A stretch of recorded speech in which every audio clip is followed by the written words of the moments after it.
तर आज सकाळी मी नेहमीप्रमाणे 4ला उठलेलो आहे. 8 तासांची चांगली झोप झालेली आहे आणि आज सकाळचं बॉडी वेट 52.6 होतं. आय गेस हे स्टक होणार आहे थोडे महिन्यांसाठी. तर प्री वर्कआउटमध्ये ओट्स खाल्लेलं आहे, त्यानंतर मेडिटेशन झाल्यानंतर लगेच बुक रीडिंग वेळच्या वेळी आवरलं आहे, त्यामध्ये काय प्रॉब्लेम नाही. आणि आज होता रिस्टार्ट डे 143 आणि आज लेग डे पण आहे. सो चांगला आहे. 2 प्रॉपर मॅच झाल्यागत झाले. पहिला ग्लूटची एक्सरसाइज घेतली आणि त्यानंतर बल्गेरियन स्प्लिट स्क्वॉट. हे ॲक्च्युली मला मारता येत नाही, मी शिकालो आहे, त्यामुळे जरा लाईट वेट घेतले आणि आय गेस अजून लाईट वेट घ्यायला पाहिजे. सो हॅमस्ट्रिंग काय शिकायची गरज नाही आहे, मला हॅमस्ट्रिंग प्रॉपर येते. आणि आज मी काप्स मारलेले आहेत.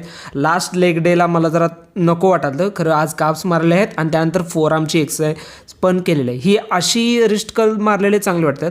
आणि लेगच्या पोझिंगला तर खरं सांगतो घंटा काय सुचत नाही काय करू आणि काय, तेच पोजेस काय ना काय तर करत असते. आज काप्सला पण चांगला पंप आला आहे, त्यामुळे भारी वाटाले.